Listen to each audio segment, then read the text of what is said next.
¿Qué tal? Vamos a comenzar un nuevo proyecto. En este caso se trata de una cocina que va a ir su base construida, lo que son los cuerpos de los módulos en melamina, y las puertas serán de MDF con una cara melamínica y del frente barnizadas en poliuretano en color verde. La cocina es pequeña, o bueno, más que la cocina, el espacio del que se dispone es muy pequeño. Actualmente ya hay ahí una cocina que se va a desmontar y esta es más o menos la disposición. Aquí están brevemente los despieces, y el detalle principal de esta cocina es que su bajo mesada o el mueble inferior es de 50 centímetros de profundidad en lugar de los 60 de regla que debe llevar, y pues vamos a hacerlo de estas mismas dimensiones. Aquí vamos a comenzar por la parte más difícil, entre comillas, que es el esquinero. Las paredes, al no estar en un ángulo de 90 grados, pues tenemos que copiar el ángulo en que están las paredes. Esas dos tablitas que ven ahí pegadas y atornilladas son con las que copié en el lugar en el sitio, el ángulo de las paredes, y este lo traslapamos a una plantilla. En mi caso lo voy a traslapar a una plantilla para rectificar todas las piezas horizontales que lleva el esquinero. Como en melamina los cortes se despostillan un poco, pues se cortan con un pequeño excedente y después se rectifica con una regla, o en este caso con nuestra plantilla que ya tiene la forma del ángulo indicado. Aquí en este croquis nos damos una idea del tamaño de pieza que necesitamos. Obviamente, al variar los ángulos, la pieza va a crecer en sus otras aristas, digamos, o en sus otras picos o esquinas. Entonces este croquis es aproximado, pero ya en la realidad pues lo trasplantamos primero con la plantilla, trabajamos con una pieza que tenga un excedente y ya cortamos. Lo que son los laterales, pues van en la misma medida o profundidad que tienen en general nuestros muebles de arriba, es decir, 30 centímetros.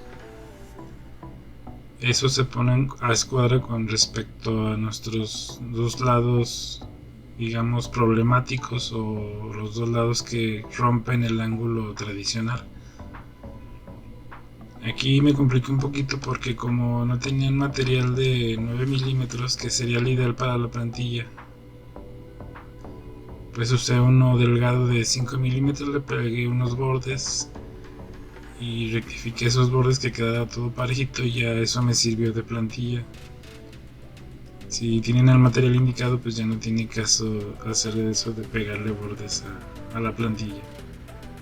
Aquí ya ven que ya estoy cortando con un ligero excedente y pues vamos a rectificar. Tomen en cuenta que por los fondos del mueble esquinero, que quedan, digamos, dentro, embutidos con respecto al piso y al techo del mueble, pues los entrepaños que pongan van a ir reducidos, van de una medida distinta que lo que es el piso y el techo.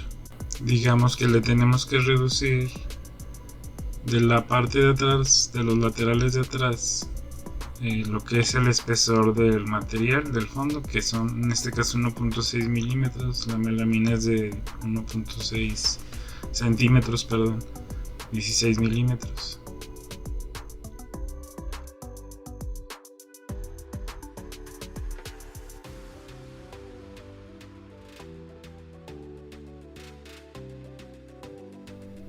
Aquí ya vemos que coincidan nuestros laterales, que ya están a 30 centímetros con ese lado de la figura.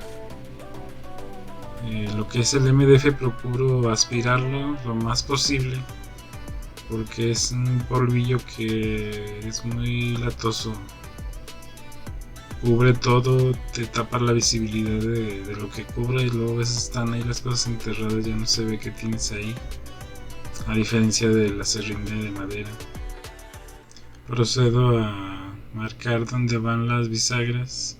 Como mi broca en el taladro de banco no es propiamente una broca Forstner, es más bien una del tipo con guía para autoalimentación.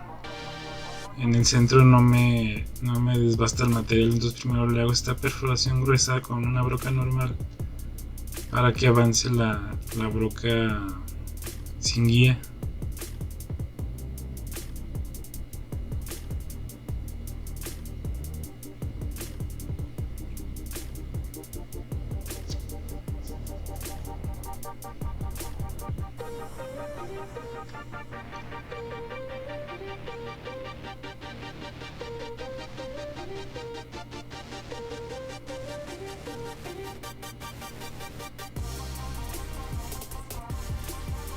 El resane de los cantos luego con resanador base agua.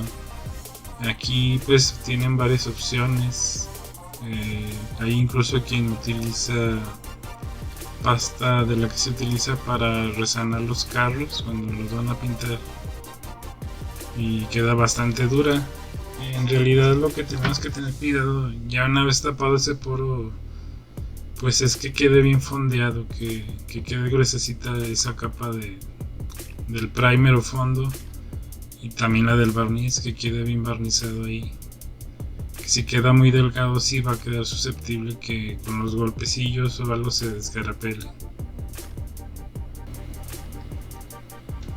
Estas bisagras son las del esquinero. Siempre es preferible hacer una prueba antes si no estamos seguros de cómo nos van a quedar, con alguna pieza de sobrante antes de montarlas en lo que es el mueble ya completo. Estas bisagras nos las venden así ya con estos taquetitos. Trae un tipo de tornillo distinto que va con esos taquetes, y esto asegura una mejor resistencia al trabajo de estar abriendo y cerrando la puerta, de estar haciendo palanca. El taquetito, como pueden observar, viene, bueno, hay que hacerle una perforación exacta de 10 milímetros. El taquete entra forzadito con golpes, y ya una vez que entra ya es muy difícil sacarlo, así que tenemos que asegurarnos de que sí tiene la profundidad correcta como para que nos quede nada más ligeramente salido porque la laminilla que apoya de ahí de la bisagra pues tampoco queda al ras, hay un huequito por dentro, y al dejar esa pequeña saliente apoya directamente en el taquete, ya no nos queda ningún hueco ahí entre la lámina de la bisagra y el taquete. Idealmente estos taquetes se deberían usar en todas las bisagras, pero pues como es más económico usar el tornillo directo, pues rara vez los carpinteros o armadores de muebles lo usan, salvo en estos casos de estas bisagras especiales.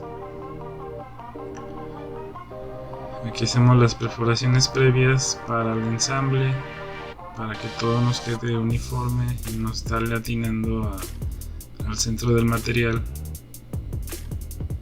y comenzamos el armado de los módulos superiores.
Para los módulos que van a llevar cajones, pues se trabajan igual que como les he mostrado en el caso de los closets, con las piezas sueltas antes de armar el mueble. Aquí se fija, nada más marqué lo que es el piso para empezar a contar desde ahí los espacios de los cajones y las partes medias donde van las correderas. Las dos piezas van reflejadas, o sea, una pieza quedan cargadas hacia un lado las correderas y en la otra hacia el otro lado, haciendo uso de la escuadra para la colocación de las correderas. Y de esta manera es más fácil que ya teniendo el mueble completamente armado. La otra pieza, si se fijaron, tiene un resaque, un saque, porque por ahí va a pasar un tipo peinazo superior en el armado del mueble, en la parte de adelante, si no me equivoco.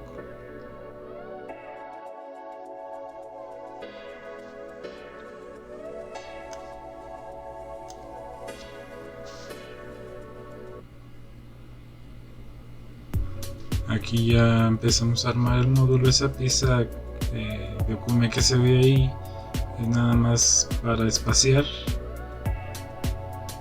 en lo que se arma. Aquí ya está el cajoncito presentándose para checar que nos dé el espacio restante para las correderas. La pieza que está abajo es la que usa de separador del mueble y pues nos tiene que coincidir con esa pieza.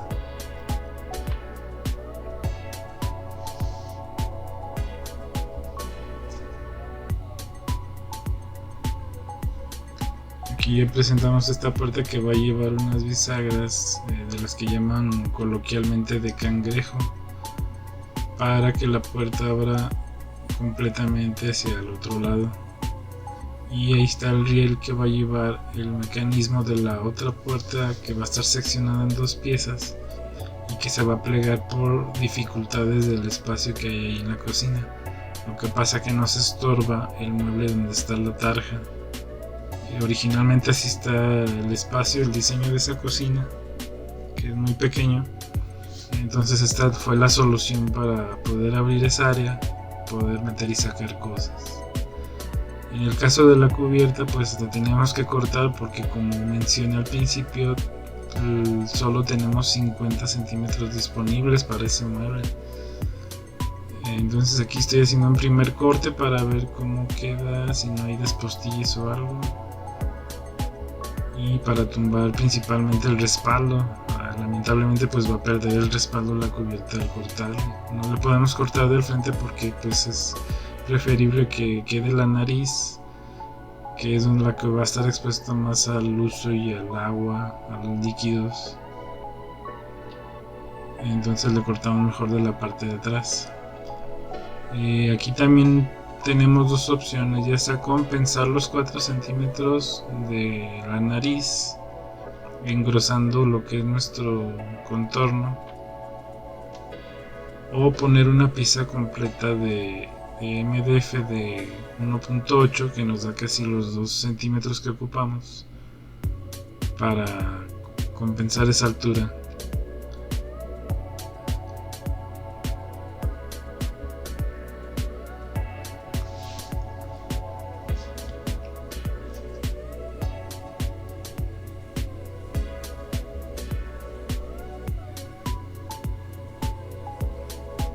Antes de comenzar a dar acabado, en estos casos lo que hago es empapelar la parte de atrás, la parte melamínica, para que no le caiga. Si le cae briseado, pues no haya problema.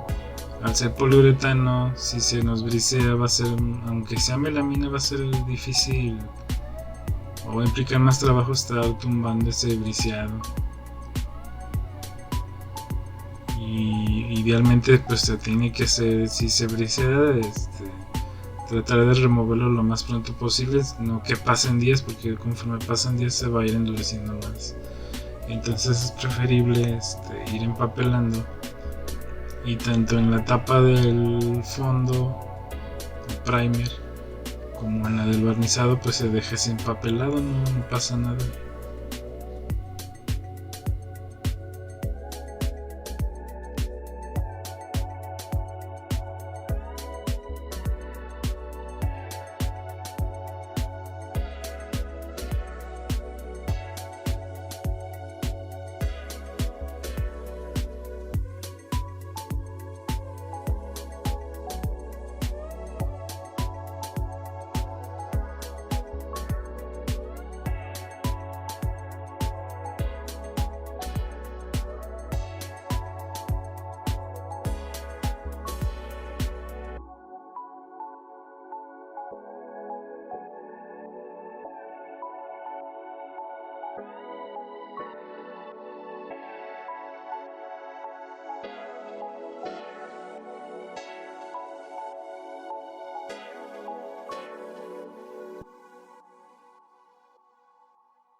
En el caso de los cajones para su barnizado interior,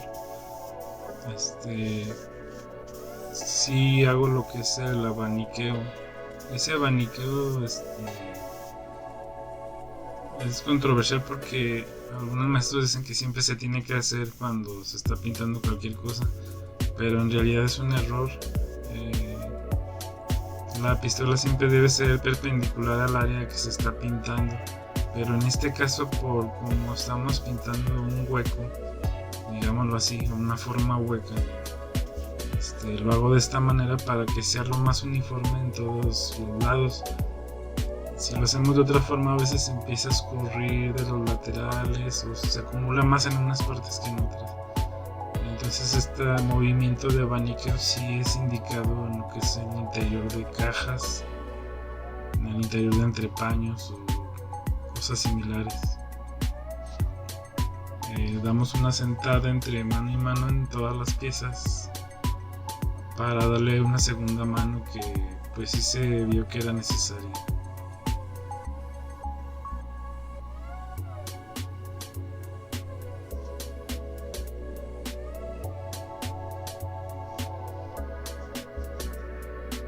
Como el acabado es semimate, no vamos a pulir en este caso. El secado es muy rápido y entonces no acumula polvillo durante el secado, no queda terso al tacto.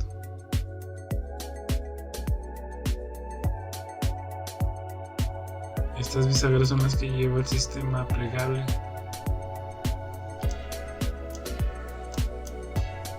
Y hago también una prueba en 2 piezas sobrantes porque no recordaba muy bien cómo iban las tolerancias, si dejaba alguna tolerancia o no. Según el manual no nos indica ninguna tolerancia, pero yo dejé nada más lo que es dar enchapado natural, digamos un mínimo espacio, nada más para que no rocen las puertas, y ahí marqué mis perforaciones con una broca autocentradora. Es importante hacerlo así porque pues si no, de cualquier manera, si lo hacemos solo a pulso o a mano, pues nos va a variar a la hora de atornillar porque son tornillos de cabeza avellanada.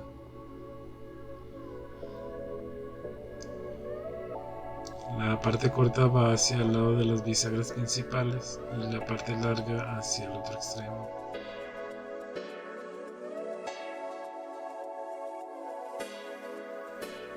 Aquí vemos pues la cocina original. Esta cocina yo ya la había rebarnizado, estaba en muy mal estado ya hace muchos años. Pues ya, aunque su barnizado se sigue viendo bien, ya tiene problemillas ahí en las puertas.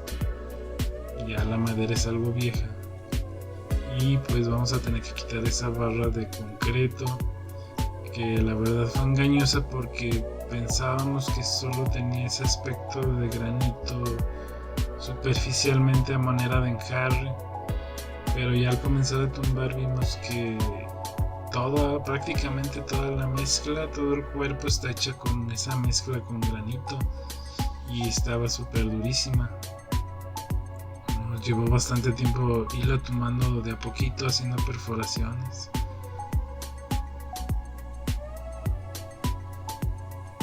Y con cuidado para no lastimar el azulejo que pues no se deseaba quitar. Si se quitaba ese azulejo se tendría que quitar el de toda la cocina y ya pues resultaba demasiado aparatoso la obra. Aquí tengo presentado lo que son las piezas que serán el zócalo nuevo, digámoslo así entre comillas, que afortunadamente había unas piezas del azulejo de la pared guardadas. De ahí se sacó ese zócalo que se va a pegar al último con un adhesivo de montaje solamente. El surco que quedó en la pared se rellenó con espuma, se rezando lo más posible, nada más para que no sirva de guarida de insectos o algo. y pues ya se presentan los módulos inferiores. Se instaló primero el de abajo para que nos sirviera de apoyo al instalar los módulos superiores. Aquí ya vemos todos los módulos instalados.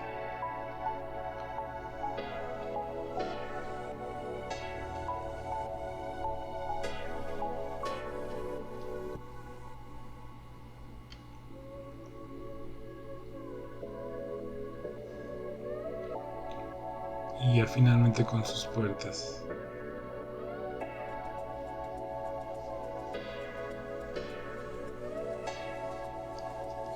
Aquí vemos el poco espacio que hay para abrir las puertas con respecto al mueble de la tarja, por lo que se tuvieron que usar esos tipos de sistemas o bisagras.